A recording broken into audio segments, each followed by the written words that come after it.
चलिए आज बात करते हैं मीराबाई की। एक ऐसी राजकुमारी की जिसने राजपाट छोड़कर भक्ति का रास्ता चुना। आज हम इसी असाधारण संत कवयित्री की जिंदगी और विरासत को समझने की कोशिश करेंगे। तो आज हम मीराबाई की दिलचस्प कहानी में उतर रहे हैं। एक ऐसी शाही हस्ती जिनकी प्रेम और ईश्वर के लिए तड़प की कविताएं सदियों बाद भी गूंजती हैं। आखिर उनकी विरासत हमें भक्ति की ताकत के बारे में क्या सिखाती है? मीराबाई का सफर असल में मुश्किलों और फिर उनसे उभरने की एक जबरदस्त कहानी है। एक ऐसी कहानी जो आखिर में एक गहरी आध्यात्मिक जागृति पर जाकर खत्म होती है। तो चलिए समझते हैं कि वो कौन सी घटनाएं थीं जिन्होंने उनके जीवन को ये मोड़ दिया। हमारी कहानी शुरू होती है 1503 में जोधपुर के शाही घराने में। यहीं मीराबाई का जन्म हुआ, एक ऐसी दुनिया में जहां सब कुछ पहले से तय था। ऐसा लगता था मानो उनका भविष्य लिख दिया गया हो, लेकिन किस्मत को तो कुछ और ही मंजूर था। इस शाही शादी ने उन्हें दुनियादारी के कर्तव्यों और उम्मीदों के रास्ते पर डाल दिया, लेकिन इस शान शौकत के पर्दे के पीछे एक अलग ही किस्मत की आहट सुनाई दे रही थी। एक ऐसी जिंदगी जो ज्यादा दिन तक टिकने वाली नहीं थी। बहुत जल्द ही मीराबाई की दुनिया एक के बाद एक दुखद हादसों से बिखरने वाली थी। हर हादसा उन्हें दुनियावी बंधनों से और भी दूर धकेलता जा रहा था। ये टाइमलाइन दिखाती है कि मीराबाई ने कितने बड़े दुख झेले थे। सोचिए, कुछ ही सालों के अंदर उन्होंने अपनी माँ, पति, पिता और ससुर सबको खो दिया। इन हादसों ने उनकी दुनिया को हमेशा के लिए बदल कर रख दिया। जब चारों तरफ से दुख ने घेर लिया और दुनिया से मन भर गया, तब मीराबाई ने एक ऐसा फैसला लिया जिसने सब कुछ बदल दिया। एक ऐसा कदम जो उस समय के समाज के नियमों को चुनौती देने वाला था और उनकी किस्मत को एक नई दिशा देने वाला था।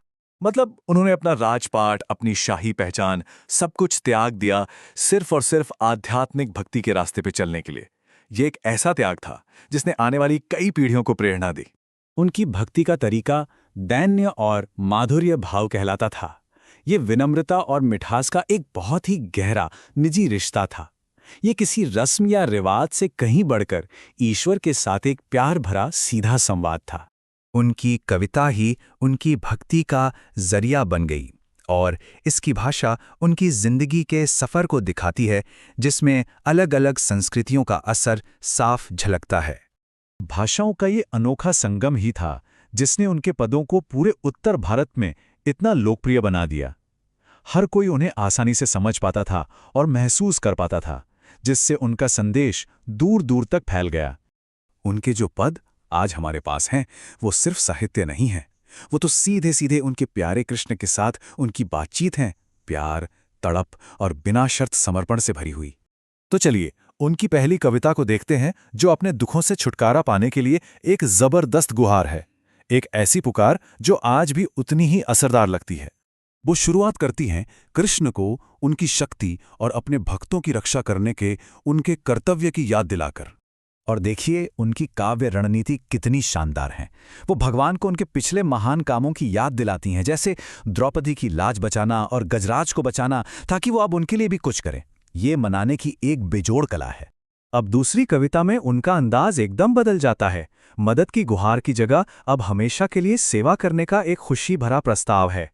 ये स्लाइड उस खूबसूरत आध्यात्मिक सौदे को दिखाती है जो वो कृष्ण के सामने रखती हैं। एक ऐसा सौदा जिसमें उनका एकमात्र इनाम है ईश्वर के करीब रहना और हमेशा उनकी सेवा करना। वो उस दिव्य सुंदरता की एक जीती जागती तस्वीर खींचती हैं, जिसके लिए उन्होंने अपना सब कुछ छोड़ दिया और कृष्ण को वृंदावन में बांसुरी बजाने वाले के रूप में दिखाती हैं। तो सवाल ये है कि 16वीं सदी की संत होने के बावजूद मीराबाई आज भी इतनी पूजनीय क्यों हैं? उनकी जिंदगी और उनके काम ईश्वर तक पहुंचने का एक निजी और प्रेम भरा रास्ता दिखाते हैं। ये एक ऐसा संदेश था जो उस समय के कठोर सामाजिक और धार्मिक ढांचे से कहीं ऊपर था और आज भी हर तरह के लोगों को प्रेरणा देता है। और आखिर में मीराबाई का महल छोड़कर भक्ति का जीवन अपनाने का फैसला हमारे सामने गहरा सवाल छोड़ जाता है कि असल में जिंदगी में क्या मायने रखता है।